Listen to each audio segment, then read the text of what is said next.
আমি যখন ছোট ছিলাম খেলতে যেতাম মেঘের দলে।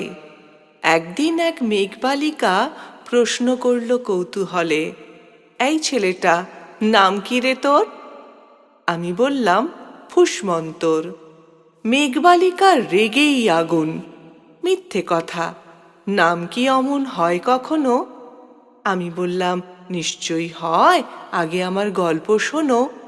সে বলল, শুনবো না, যা, সেই তো রানী, সেই তো রাজা, সেই তো একই ঢাল তলোয়ার, সেই তো একই রাজার কুমার পক্ষী রাজে, শুনবো না আর, ওসব বাজে। আমি বললাম, তোমার জন্য নতুন করে লিখবো তবে। সে বলল, সত্যি লিখবি? বেশ, তাহলে মস্ত করে লিখতে হবে, মনে থাকবে লিখেই কিন্তু আমায় দিবি। আমি বললাম, তোমার জন্য লিখতে পারি এক পৃথিবী। লিখতে লিখতে লেখা যখন সবেমাত্র ২-৪ পাতা, হঠাৎ তখন ভূত চাপলো আমার মাথায়। খুঁজতে খুঁজতে চলে গেলাম ছোটবেলার মেঘের মাঠে। গিয়েই দেখি চেনা মুখ তো একটিও নেই এ তল্লাটে। একজনকে মনে হলো ওরই মধ্যে অন্য রকম। এগিয়ে গিয়ে বলি তাকেই, তুমি কি সেই মেঘবালিকা? তুমি কি সেই? সে বলেছে, মনে তো নেই, আমারও সব মনে তো নেই। আমি বললাম, তুমি আমায় লেখার কথা বলেছিলে। সে বলল, সঙ্গে আছে, ভাসিয়ে দাও গাঁয়ের ছিলে। আর হ্যাঁ শোনো, এখন আমি মেঘ নই আর, সবাই এখন বৃষ্টি বলে ডাকে আমায়। বলেই হঠাৎ এক পশলায় চুল থেকে নখ আমায় পুরো ভিজিয়ে দিয়ে অন্য অন্য বৃষ্টি বাদল সঙ্গে নিয়ে মিলিয়ে গেল খরস্রোতায়, মিলিয়ে গেল দূরে কোথাও, দূরে দূরে।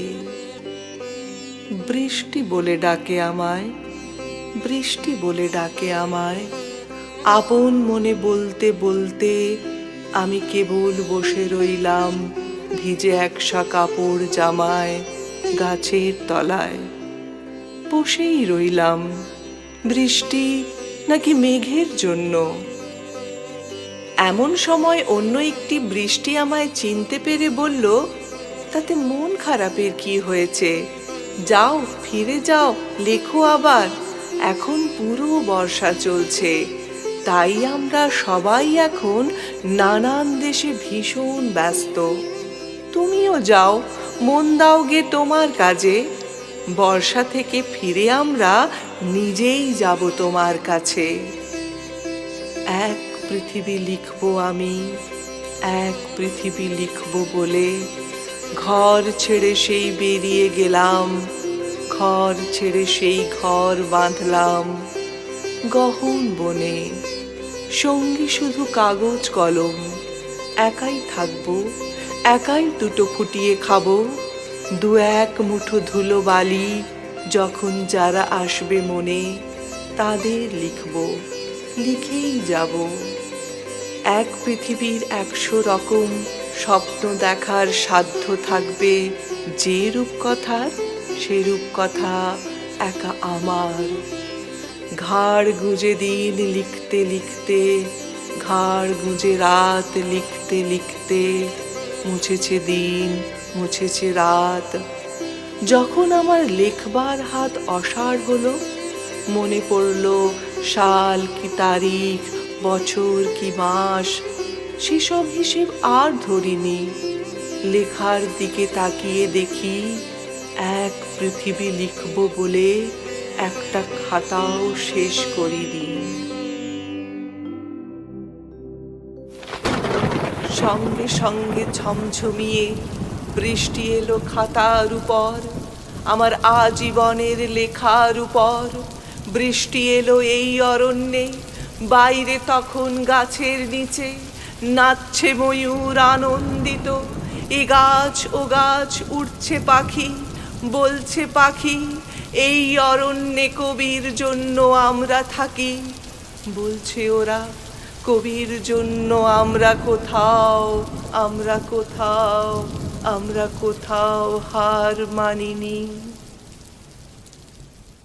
কবি তখন কুটির থেকে তাকিয়ে আছে অনেক দূরে, বনের পরে, মাঠের পরে, নদীর পরে, সেই যেখানে সারা জীবন বৃষ্টি পড়ে, সেই যেখানে কেউ যায় না, কেউ যায় না কোনো দিনই। আজ সে কবি দেখতে পাচ্ছে সেই দেশে, সেই ঝর্ণা তলায় এদিক ওদিক ছুটে বেড়ায় সোনায় মোড়া মেঘ হরিণী, কিশোর বেলার সেই